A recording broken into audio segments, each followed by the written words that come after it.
Now, joining us is James Wesley Rawles, and he has been, again, a top survivalist he's been a survivalist since his teenage years, been a top survivalist for decades. Survivalblog.com is his very popular website. He has a Bachelor of Arts degree from San Jose State University with a minor degree in military science, history, and military history. He's a former U.S. Army intelligence officer who held top secret security clearances with special background investigation and access to sensitive compartmentalized information. He was awarded Officer Specialty 35A, Tactical All-Sum Intelligence Officer, and Additional Skills Identifier, 5M Electronic Warfare Officer. He achieved the rank of Captain, attended the Army NBC Defense Officers School, so he can speak to Ebola. That's nuclear, chemical, biological, as well as the Northern Warfare School at Fort Greely, Alaska. But really where he's been successful is in the market of ideas with millions of survivalists, one of the top survivalists out there, and a best-selling fiction and nonfiction writer with a string of New York Times bestsellers under his belt and a very popular guest on this show. So I want to thank him for coming on. He won't even have his face seen for really a decade. He believes the collapse is so serious and that the threat of biowarfare, nuclear, you name it, and here he is now to speak to all this. He had his last bestseller out about expatriates. His new one is about a fictional liberator group that I guess takes the country back after collapse, or 1776 Part 2. He'll give us a little sneak peek on those books coming out at the end of the month, the new book, The Liberators. But I tell you, James, I want to get your take on this. I don't know your take yet, but mine is, bottom line, they are criminally negligent. I believe they did this on purpose, knowing they could let it spread. It'd be a good political diversion. Even if it makes Obama look bad, it diverts from Benghazi, from Fast and Furious, from IRS Gate, from all his executive orders on coal power plants. I mean, he's making a move right now. And again, the bureaucracy stands to gain getting more power from this. But, I mean, heads need to roll. When we start lowering more Americans into coffins, into the ground, we need to punish this disgusting bureaucracy, not reward it with more funding because they, quote, screwed up the Ebola outbreak of 2014. Well, Alex, I think you're certainly right that there's criminal negligence. It remains to be seen whether or not the introduction of Ebola into the country was intentional. That may be very difficult to pin down, but you're certainly right about it being criminally negligent. Everything the administration has done has exacerbated this problem, and we are on the fast track to a full-blown pandemic, a global pandemic. There are so many unanswered questions about Ebola that it makes my head spin. It's uncertain how long this virus can survive on surfaces. It's uncertain how long it remains in the system of someone who has, quote, recovered, unquote. There's some evidence that it might even be a chronic venereal disease, and given the sexual practices in Africa, that doesn't bode well, at least for the African continent. And that's right. For those that don't know, just to back you up, it can live in the sperm now or the testicles for 70 days, and they do now officially in the deeper literature call it basically a venereal disease. Mm-hmm. Keep going. Well, yeah, but the key question is, can it be easily transmitted through the air, not just with vomit, not just with blood, but with just very fine droplets from breathing? If that's the case, we could have a pandemic that is very, very difficult to stop. And from a preparedness standpoint, every American citizen needs to think very seriously about how they would go about self-quarantining their family to protect themselves from this. I also think it's important to let the feds know they've clearly been standing down and are still standing down. And when tens of thousands of Americans contract this and die from it, or maybe even millions, if it keeps going down this road, that's where it is going now, folks. We can now officially say this is on the fast track to global pandemic, and our government has stood down. And they need to know that we are going to hold them accountable one way or another.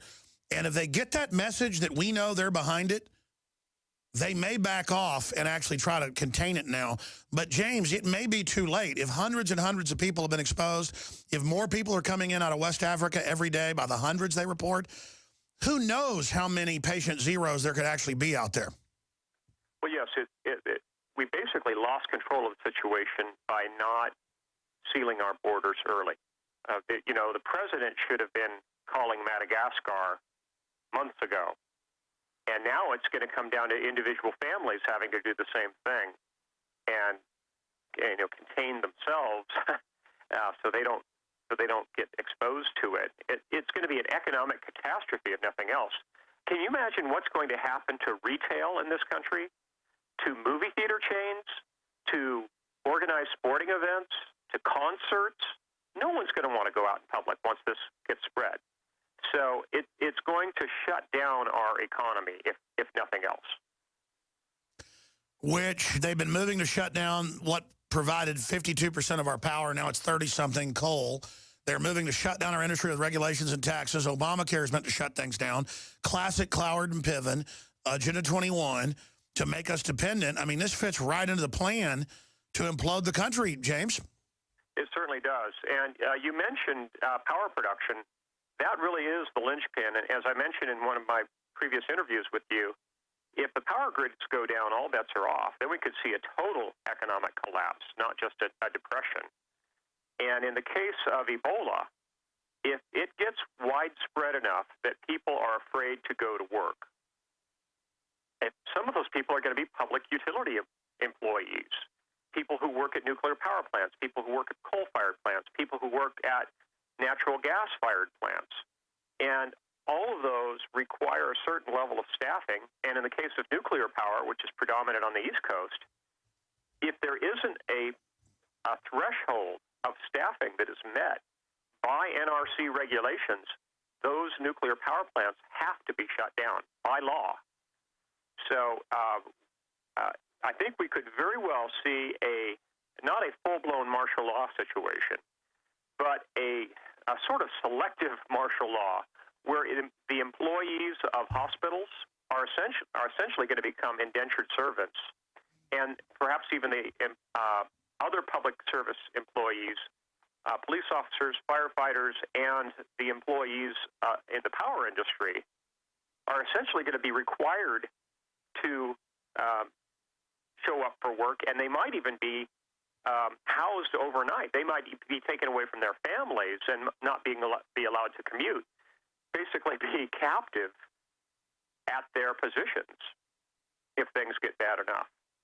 And given the proclivities of the Obama administration, I don't think they would hesitate at all to do that. If they think they can get away with it and have the controlled media at Media Matters somehow blame me. And I mean, they actually are saying that I'm crazy for saying Ebola would spread and that Obama wants it to be here intentionally. Well, by default, that's what they're doing. And even though Obama's a puppet, the buck stops with him. And this is the first administration we've ever had that was clearly, purposely trying to destroy the country. We don't need Common Core teaching us that the Constitution is a racist terrorist document. We don't need the political correctness that's really a tyranny against free speech. What we need is real freedom. Thomas Jefferson style, George Washington style. James Wesley Rawles is our guest, survivalblog.com, one of the top survivalists and best-selling authors, former U.S. Army intelligence captain, and he's with us. He got cut off by the break. He was trying to jump in with a point on my point, if you just joined us, that this is now premeditated, even if it was incompetence before. They are taking the second Ebola nurse patient to Atlanta to a little bit better facility, but the default was level 4 emergency facilities or an aircraft carrier with people, the medical workers in the military that have basically volunteered when they signed up for something that's hazardous. Now, from my reading of the law and common sense and default, that's why I think it is a conspiracy, James, is if you have defaults in position, and you don't send kids to school if they have the flu, but you send them to school when they have Ebola, I mean, they just can't perfectly screw up this bad. Statistically, I mean, I know you don't want to go there and say you think it's staged, but I mean, I want your real view. This is really starting to look bad. And then please continue with your point. Well, I think it is about as bad as it could get, given public policy. In the great chess game of politics, I think that every move they made with Ebola has direction of furthering this pandemic. The decisions they should have made months ago weren't made, and repeatedly they've been making bad call after bad call, and the public, the generally dumb public, the GDP as I like to call them, are the ones that are going to suffer. So people need to not only hold their elected representatives accountable, but at this point, they're going to have to fend for themselves. Well, that's what I was about to say. Look at Katrina. Look at the hurricane that hit a few years ago in New York. FEMA said closed for bad weather. It was a joke. I mean, they never protect us. My God, how bad is it going to get if it really breaks out and affects 100,000 people? I mean, that'll create total panic, James. Yes, it will. And just the perception of the pandemic will be just as bad as the pandemic itself, because it will cause an economic chain reaction that will take down retail, it'll take down all public events, and eventually the economy is just going to come to a screeching halt. If people are afraid to go out in public, the economy is bound to at least slow down and probably collapse. But then they can blame the derivatives and the wars and everything, though, on Ebola. They could blame the global crash on Ebola and politically get out of an economic reset, James. It is possible, yes. And in fact, it could be used as the excuse for a lot of different things. For example, one thing that most people haven't considered is that the currency that we carries germs with it. And if there's a pandemic, they could say, oh, well, this is the perfect excuse to institute a cashless society. So if you were talking earlier about Cloud Piven strategy, we're looking at multiple gains for the New World Order coming out of this.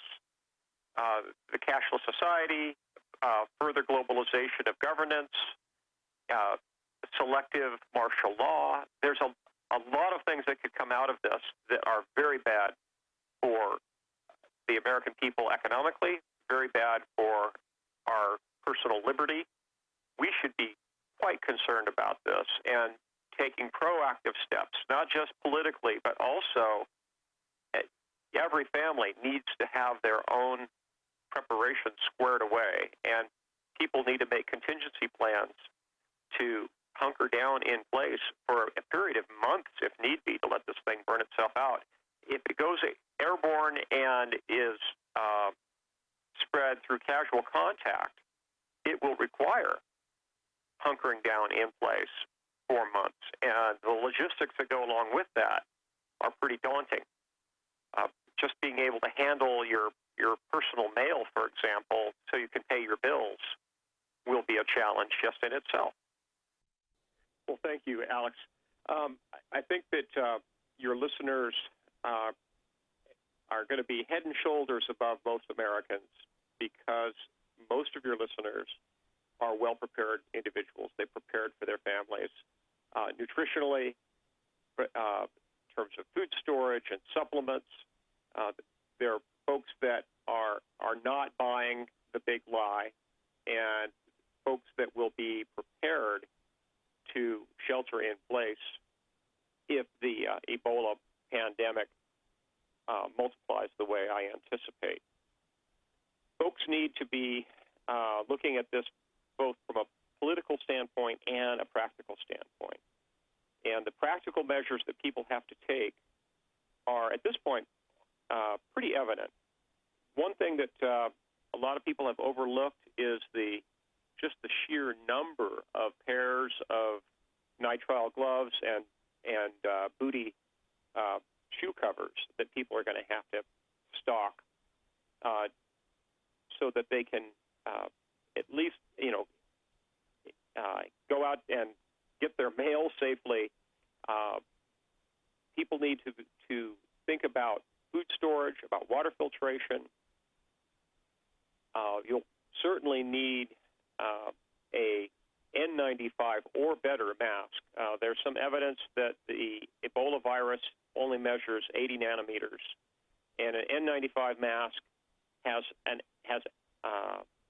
pass-through apertures of about 200 nanometers. So what you're really looking at is something better than an N95 mask. So you're either going to want to have a full mil-spec mask, or you're going to have what's called an N99 or N100 mask to protect from Ebola. If Ebola can be transmitted through the skin, that means you're going to need a full suit, full face coverage, and the decontamination procedures that you're going to need to follow are going to be fairly complicated. Folks need to be, stock up on at least a decent quality disinfectant like Lysol and spray bottles. Whoever is going to be the hapless volunteer who has to be in contact with the outside world for your family is basically going to have to stand outside in full sunlight for a half hour after being in contact and be sprayed down 3 times successively before they start to take off their protective gear. And the expendable items like the booties, the covers for your shoes, and your gloves are going to have to go right into an incinerator barrel. And the other items, after you've been sprayed down 3 different times at successive times at 5 or 10 minute intervals, are going to have to be hung up in full sunlight on say, your back porch or deck. The decontamination procedures are fairly complicated. People need to think these things through. They need to get a hold of the supplies they need now. In another month, things like nitrile gloves and N95 masks and booty covers and Tyvek suits are going to be virtually unobtainable. They will either be completely sold out in the civilian market, or they will be sidelined, basically corralled into government service by executive order. If people haven't already stocked up, they are behind the power curve. So it's important that people think these things through, that they stock up, team up, and be prepared to hunker down for an extended period of time. That's right. And again, I've never been obsessed with the biological warfare threat until the last 6-7 years, because I saw the movements, the preparations for a biological catastrophe, and I saw the political brainwashing in the media, the preparations, and then I saw the accelerated mutations of bacteria and viruses just wiping out people in mass every winter. Hospitals just full of mystery illnesses the last 3-4 years. I lost 3 family members this year to a mystery chest illness, 2 of them that were in good shape. And the hospital doctors said, my God, it's just regularly mutated bacteria just eating people's lungs. And so even if this Ebola comes and passes like the angel of death, which I pray it will, government's doing, as you said, batting 1,000 to make it as bad as possible, which shows it's clearly on purpose, folks. You can't be so perfectly inept that you do the exact most horrible thing when it's easier to do the right thing and politically easier, and everyone's telling you do it and you won't. We are in the hands of such evil people. And I now just today realize the 2 old gas masks I've got that are N95s. I got some for the kids, but the 2 adult ones, the candles and food and, guns and all that, I've got to go out and get the gloves, the booties, the tape. I've got to prepare for all that stuff and just pray, because if it gets out there, and here's why I'm really concerned, James. They said you have to vomit into an open wound or all this, and they had the Texas board say last week, we have the clip, that, it's basically 0 chance you can get it. And then 2 nurses got it. Clearly, it's gotten more viral. Clearly, it's spreading. It's got to be hundreds of times worse than the previous one that was 30-something people. This is now 4,000 plus dead, probably a whitewash number. They're talking about millions getting it. Something has changed with the Ebola, and it's surviving longer in particular. Maybe it's gone somewhat airborne. Maybe it dies in 5 minutes in sunlight. I don't know. But, they said, oh, that's Africans. They're undernourished. That's why it's killing them. Well, it's killing people, and people are getting it over here. What does your gut tell you, James, being in NBC in the Army, doing the research, writing about this for decades, talking to all the other experts? A lot of top virologists are saying they believe it's beginning to go somewhat airborne, meaning it's not hardy, but that the virus itself like you said, can float around in very small, globulates of mucus or spit, and that it's crossed some bridge. Clearly, it takes 21 days to gestate. Clearly, it's going longer. Something's happened, James. It's getting stronger. I don't think we can debate that, can we? No, I think it clearly has had some mutations. The question is, has there been a receptor mutation that would make it more easily transmissible with just a droplet contacting your skin, for example? If it's a case of a virus that can only be transmitted if it touches a mucous membrane or your eye, then you might have a pretty good chance of having this thing stopped. But if it's something where just one droplet touches the human skin and can be absorbed, then we're in trouble. Or if it's something that can survive inside the proboscis of a mosquito, and for an extended period of time, say anywhere from 1 to 24 hours, then we're in deep, deep trouble. Well, I think it clearly can if it's living in testicles or in sperm for 70 days, James. Yeah, well, so we basically have to prepare for the worst and pray for the best. And we need to, if nothing else, pray for God's providence and protection for individual families, because it may come down to that. We need to get right with God, pray fervently about this, and then listen to the Holy Spirit. If you feel convicted to prepare folks, get ready. Get the food supply. Well, I've been feeling it for about a year. I mean, I've told everybody, I think really, I've never talked like this. I think the hammer's about to come down, and I feel it right now. I don't even know if it's this. It might be something else. Because you notice just all these crises are now unfolding right now, James. Well, yes. We're kind of on the cusp of a crisis here, a major crisis. And there's been a lot of different factors that are all playing into it.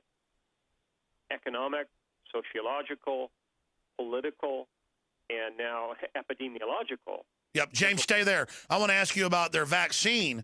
They've now got the head of the NIH saying everybody should be forced to take it. It's now started. And it just shows how rigged things are. Going back to James Wesley Rawles, he'll be with us 5 minutes the next hour. Then it's your calls. I want to talk about his new book coming out at the end of the month, Liberators. James, what do you make of the head of the NIH? I have the article right here.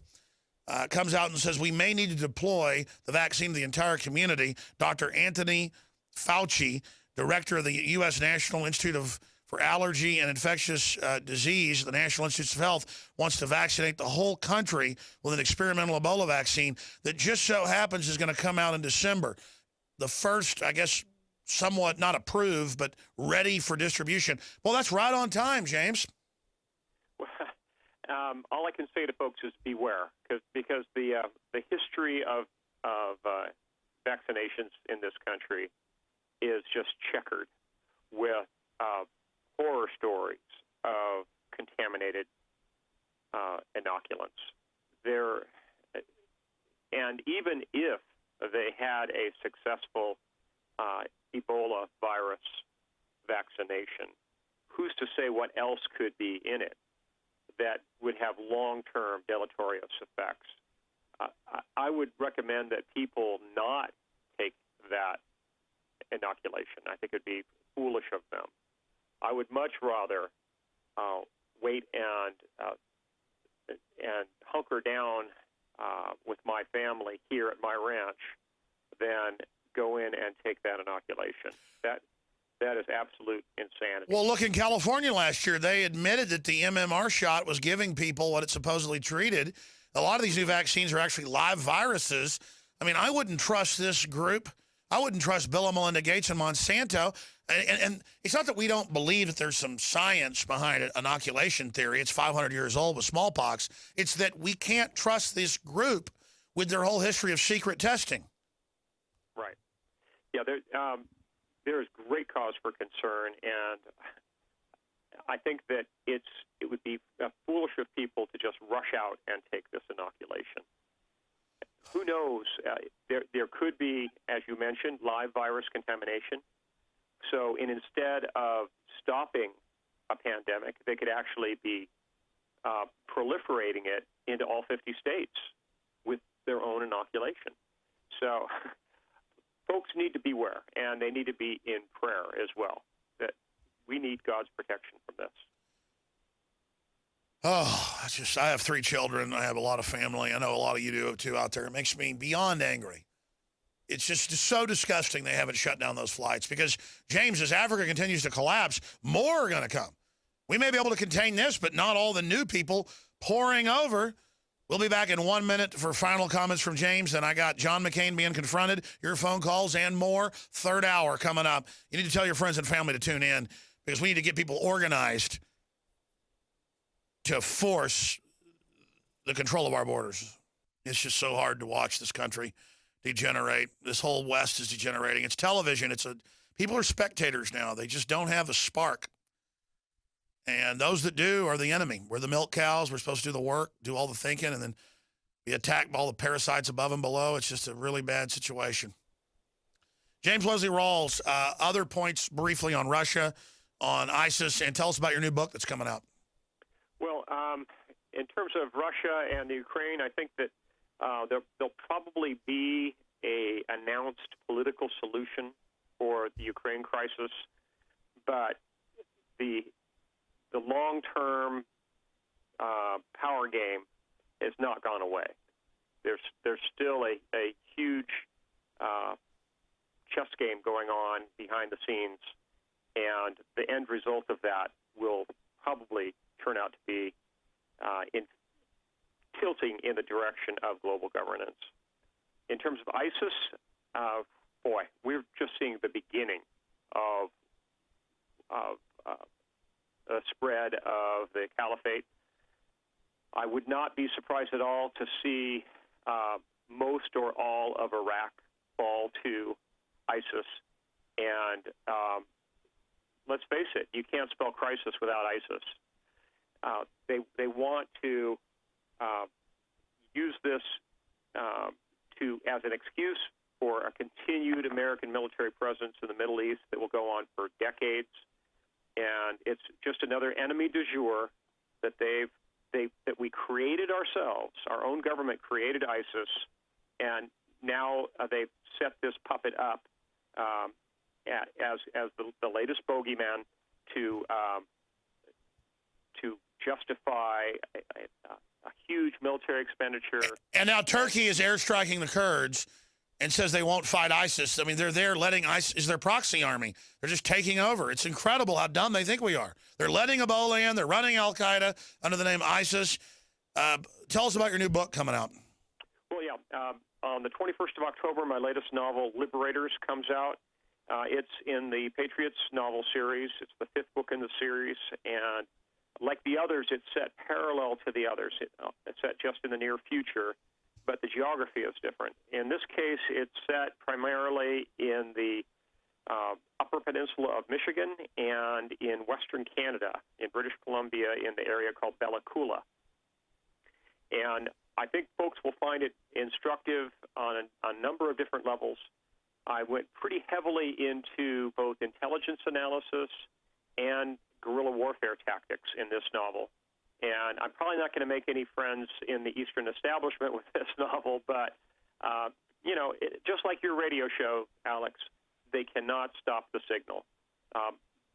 4 of my books have become New York Times bestsellers, and folks are eager to learn about how they can prepare. I can't wait. Come back in 2 weeks when it's out. I want to carry the book at InfoWarsStore.com. In 45 seconds, I'm seeing a near total wake-up in the military. That's got to be a real ace in the hole for liberty, a real wild card for the enemy. Well, thank you, Alex. I do want to wake people up. My main concern with my blog and my books is to wake people up, get people active politically and in terms of their preparedness. Someone needs to confront what's going on. And I believe that the American people are capable of great things. I still have a bit of hope for the political process, although things are looking a little more dim in that area. But James, I know you got to go, but can you do 2 more minutes? I want you to finish what you're saying, and I want to talk briefly on the other side about the military waking up, what that does. Just come back for like 2 or 3 more minutes on the other side. The military's always been one of the most awake groups. When 10% of the public on average knew that the Federal Reserve was private, maybe half the military I would talk to, enlisted, commissioned officers, it really didn't matter. They were more awake than the general public. They certainly knew that vaccines were experimental and killing people because they were guinea pigs. Then I would just walk down the street in Austin or Dallas or New York City, and almost every military person would run up, whether they were an officer or not, saying they were a listener. And then it started to be police doing this. And not just some police that recognized me. Most police I would end up walking by or talking to or in a restaurant turned out to start becoming awake. And then now I was in Hot Springs, Arkansas last year, and they were having a military convention there of different types of specialists, and they were also having a water convention there while I was there. And I ran into most of the water convention people, and they were all aware of fluoride being bad and being a fraud and causing brain damage. And then I ran into the military, and they told me, about 70 to 80% are awake. Well, now a year later, I talked to military, and they go, about 90% are awake. And I mean, they know about the NDAA. They know about the FEMA camps. They know about the gun control. They know about Agenda 21, Cloward, and Piven. They know about the plan to shut off the power plants. They know our government's funding ISIS and said no last year. Remember that? All the military holding up signs saying, I won't fight for al-Qaeda. I don't know what the establishment does when they've tried to form the military into an army to take over domestically, and they've tried to militarize the police, which they've done, but in the process, it decompartmentalized them, because in the last 5-6 years, James, as you know, we broke a lot of this, but now it's mainstream news. They come to them and actually say, Christians are bad, gun owners are bad, the founding fathers were bad. It's like something you'd expect to see in the Red Dawn movie when they show the re-education camp at the sports stadium with the movie screens going, George Washington was a pig, gun owners are bad, capitalism is bad. The propaganda of the people running things is so horrible, it makes you think they're inept, because this is the stuff bad guys would tell the military.